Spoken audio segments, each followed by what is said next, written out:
Hi, thanks for joining me. This is Kathy from Craftwithkathie. I'm coming at ya, recorded actually, from the suburbs west of Chicago. We're going to be doing something with these transfers called Hello Valentine. And I've got something interesting in store for it tonight. I'm going to take this transfer out of the package and give you a little look at what I'm going to be going on. I know earlier today I had posted something about wreaths, and do you use wreaths as a decor element in your home? And some people do, some people don't. Some people would like to and just haven't yet. So I'm going to show you something very simple and easy, an easy, simple way to make a wreath, partially handmade, partially bought.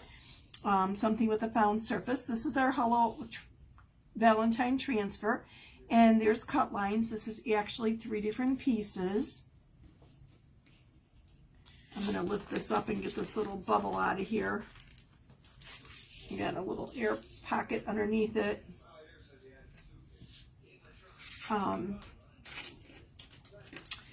Before I cut it. So this transfer actually can be used as it's one transfer, but it's 4 different images or sayings on one. And I'm going to cut them apart. I'm going to cut them apart on the cut lines. And I think I'm going to use the one that says love. And what I'm actually looking to do is to put that image on one of our simple shapes. And notice our simple shapes fit all 4 of these designs. So that makes it real simple and easy. I'm going to put this to the side. I'm going to cut out the love. Our transfers are made from vinyl, which is the teal portion, and silk screen or mesh. And you're seeing through the silk screen actually to its backer. There's a white carrier sheet on the back. And excuse me, I'm not using my transfer trimmers because they still haven't turned up. So it takes me a little bit longer to cut than if I was using my transfer trimmers, because they have a longer blade specifically designed for cutting transfers. And they also have like a Teflon finish so that the adhesive of our transfers doesn't gum up or make the blade sticky. So I love using them, and unfortunately today I'm relegated to an old pair of scissors. Okay, so let me put the other pieces on the side and get going on this. If you pull our transfer off of the backer sheet, you can see that the shiny side is sticky, and the carrier sheet has one side that's shiny, one side that's dull. You always put the glossy or shiny side up against the sticky side of your transfer so that it doesn't stick to anything else. Care of our transfers are pretty simple. If you're using chalk paste, our paste is water soluble. So basically it's rinsing it off, making sure there's no chalk paste stuck in the silk screen, and then letting it dry, putting it back in its packaging, and going on from there. So this is a simple shape. It is 5 by 12 inches. I should have known that. I measured it earlier and I forgot. And I'm going to actually paint this. And I'm going to use a mixed up color that I created using our cranberry jam. So this is cranberry jam in bright white. I know this looks really messy. It's partially mixed. It's not fully mixed. There's little chunks of cranberry jam in there that haven't fully dissolved, and that's the way I like it, because I like the idea of getting a little bit of streaking. I'm adding a little bit of water. Yes, I was using this to paint with for other things, but I decided tonight I'm going to use the same color on here because it turned out so pretty. So all I'm doing is I've watered down my chalk paste with distilled water, and you always want to use distilled water because you don't want to take the chance of any of the minerals in your tap water altering the pigment of the paste. And by adding distilled water to it, I've thinned it down so that it goes on much more like a paste, more like a paint than it does like a paste.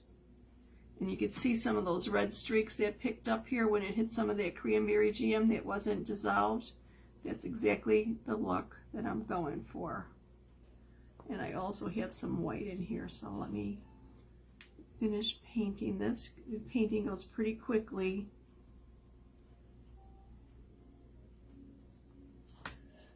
With a nice brush. And I'll come back and make sure I get all the streaks and things that I don't want out of here.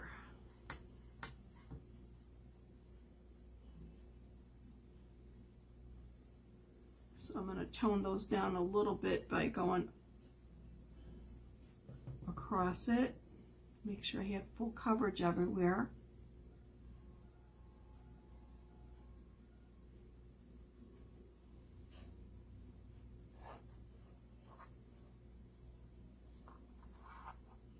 I need something to hang on to. It's funny.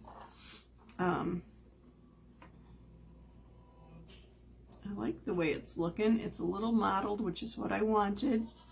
Kind of the white and the, oh, it's kind of like a mauve color, but with the streaks of cranberry jam in there. I'm going to lighten up those streaks just a little bit by going over it again. Make them a little bit not quite as noticeable so they don't stand out.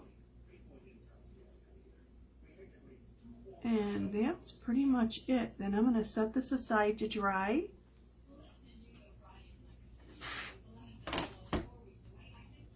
And show you what I'm using as a base for the wreath.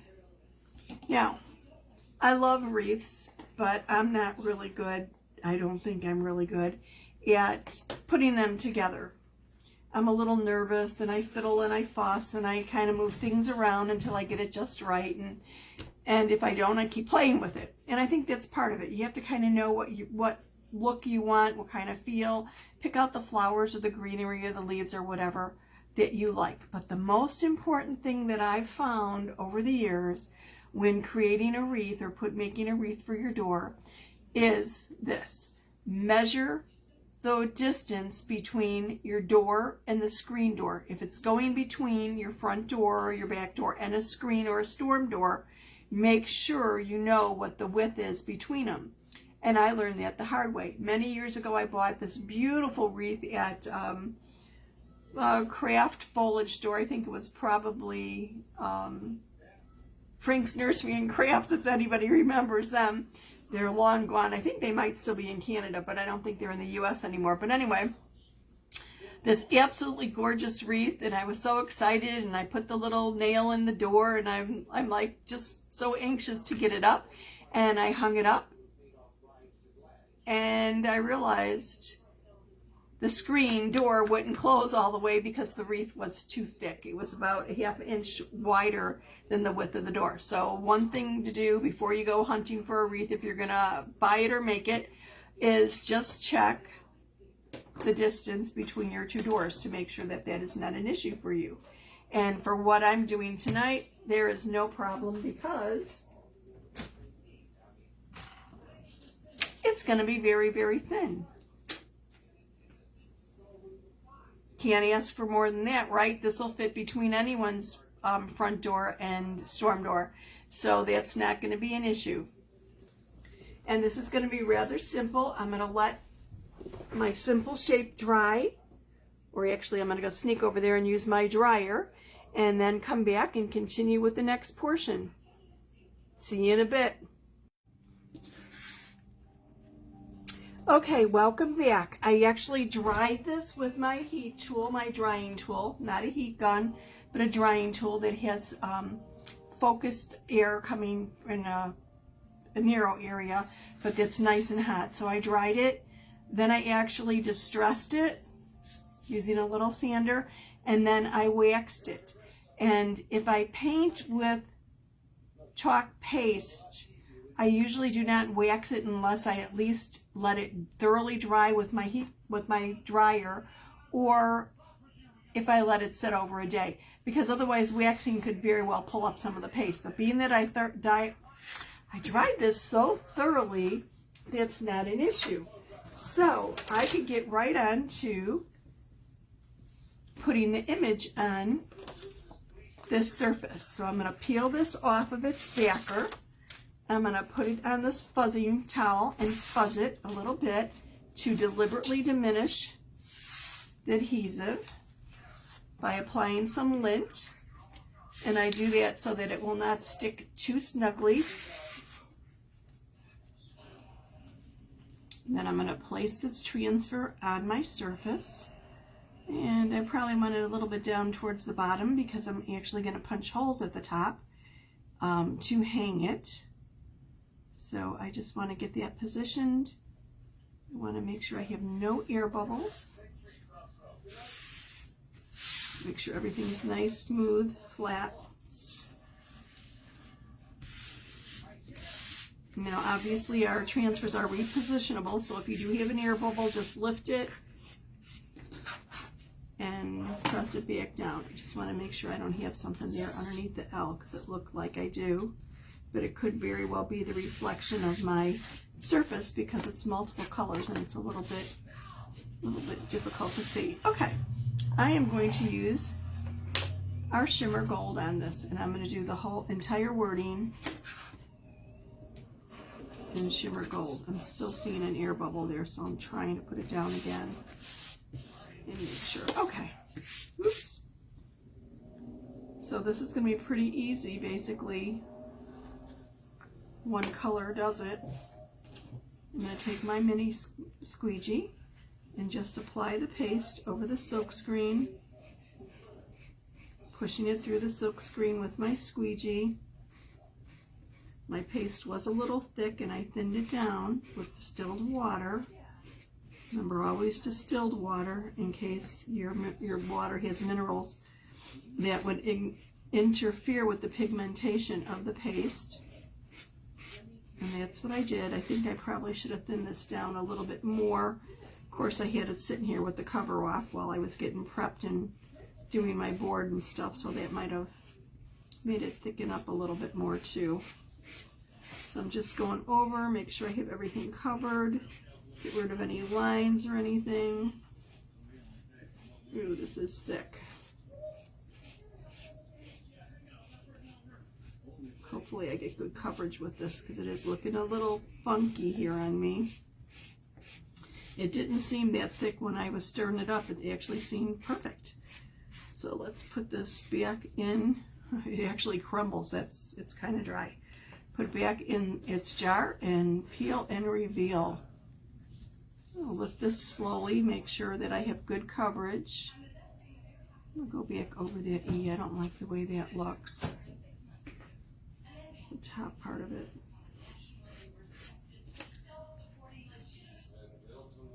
That's the design. Okay, I just wanted to make sure. There we go. How simple, quick, and easy was that? Now I'm going to use our little hole puncher. I'm going to measure in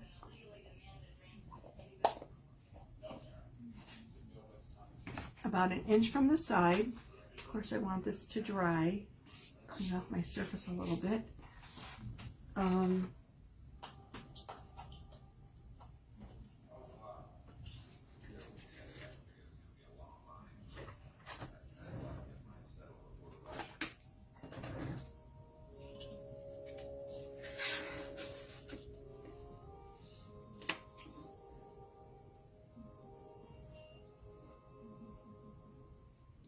Going to be a little off center because I actually measured by my beads and it was about 1 1/4 inches on one side and the other would be about 1 inch. I don't want to put this on my surface because, okay, so about here. Okay, I grab my punch. I know I should wait for this to dry. And this goes pretty deep in. I don't want it to go that deep in.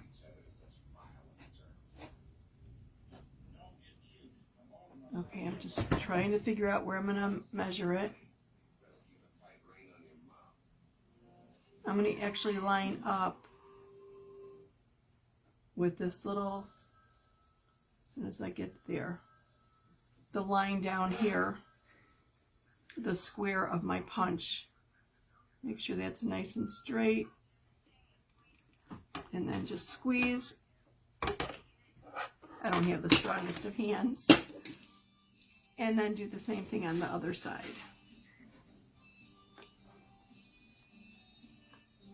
But I love this little punch. It's nice and compact.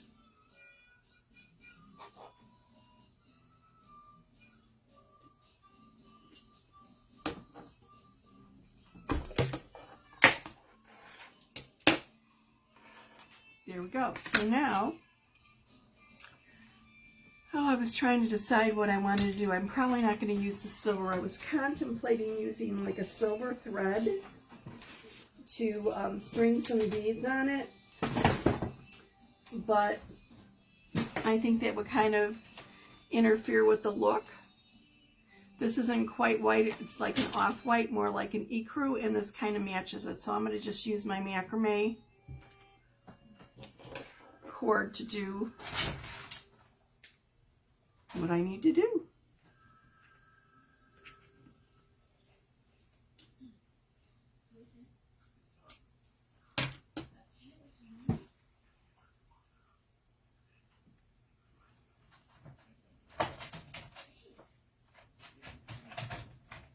I'm folding it in half. Let's see, I cut a length about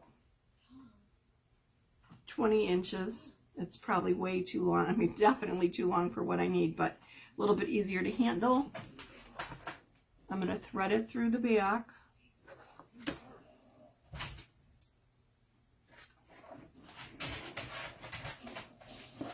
To remember, my front is still probably a little damp, so I want to be careful not to hit what I just chalked on it. And then I'm going to just pull the other string through my little loop here. And then I could string my beads on this. Oops, I just hit that. I'm lucky I didn't rub any off. So let me do the other one, the other side.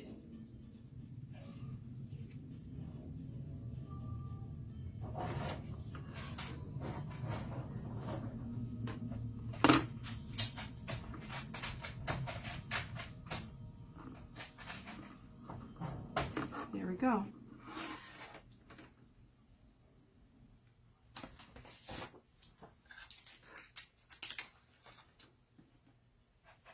I have a little piece of tape that I'm going to wrap these two. I'm going to, whoops,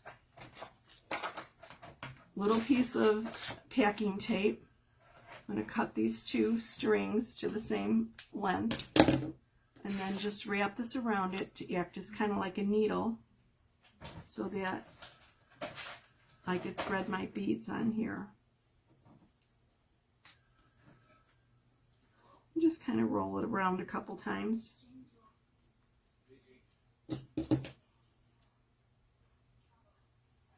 Clip on a piece, clip off a piece for the other side. Okay.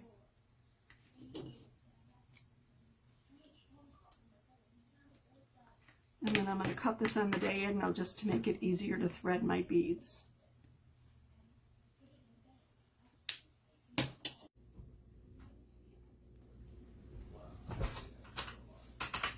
Okay, so I'm just going to take a bead and thread it on here.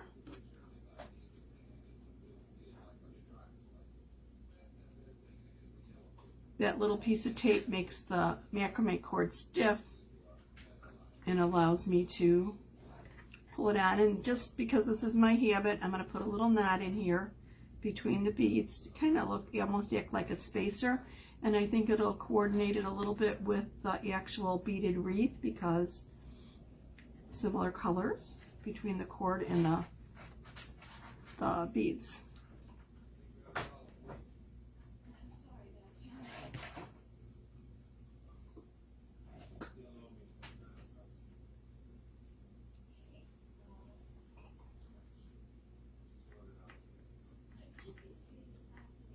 And I just found this beaded wreath at one of the craft stores. It's a found surface, if you will. A found wreath that I could put my surface on.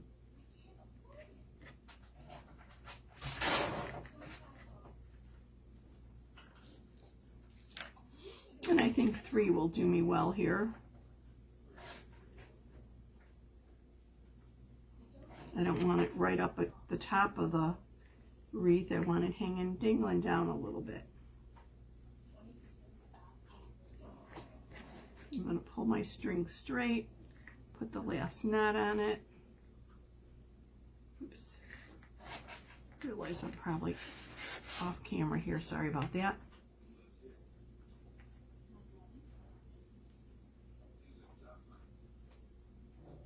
Always better to have too much string or cord or thread than too little, isn't it?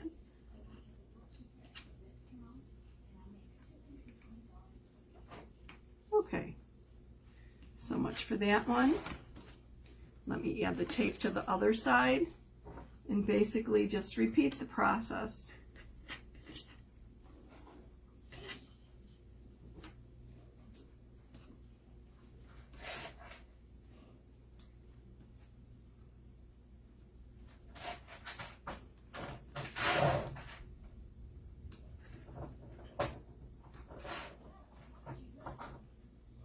I'm just rolling the tape around the cord, and then I'm going to clip off the the end so that it's pointed and makes it easier to thread the beads on.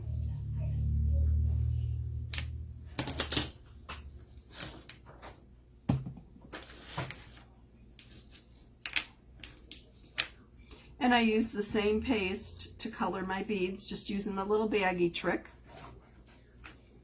If you haven't seen it, all I do is put a dab of paste in a baggie, a small baggie, add a spritz of water or two, mix it around so that it's like paint consistency, just like I did when I painted the surface here. I know I didn't show you that, but I already had it mixed up. I had just added distilled water to it. And then I put the beads into the baggie, zip it closed, and massage it around until the beads are covered. Then I take them out and I actually string them onto a pipe cleaner to dry. It keeps them from rolling around and hold still, and I let it dry, or I could use my heat gun to dry them like I did today, and then they're good to go. And I love it because it's much quicker than trying to paint them with a paintbrush, of course, and not as messy at all. And your colors match exactly by using the chalk paste. It matches your project color. So it obviously, I mean, this is a little bit more because you see the cranberry in it that I've deliberately put in this. This I had mixed up so that there was no cranberry streaks. I didn't want them on the beads. Okay, so all I'm going to do now is basically tie this to my wreath.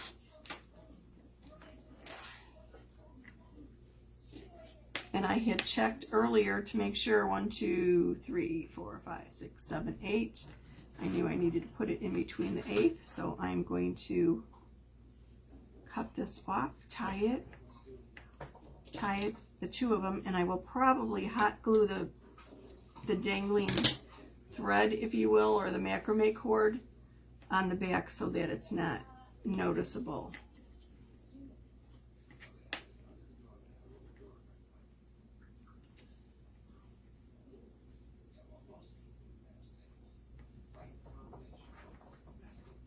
And then basically, I could change this sign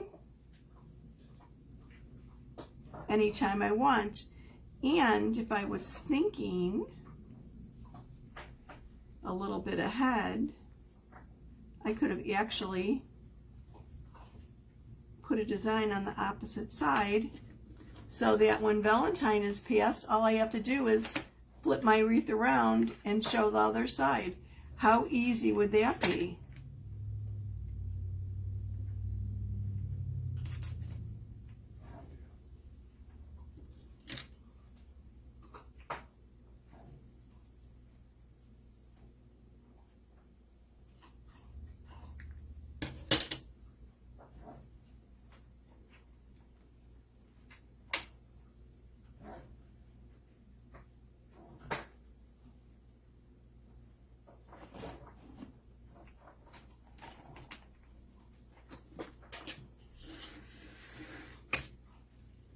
So I'm just knotting this, and like I said, I'll probably hot glue them to the back, or better yet, instead of hot gluing them to the back, I think what I'll do is just cut them really short and throw a little dab of glue between the beads to hold the very edges down. That way, if I choose to put something on the other side, it really truly will be reversible. And basically, that's, oops, here's my little hanger for hanging it on the door. But that's basically all there was to this. Whoops, let me stop it from spinning and lay it down so you could get a better look at it. How quick, easy, and simple was this to create a little wreath for your front door for the holiday. Thanks for watching. See you soon.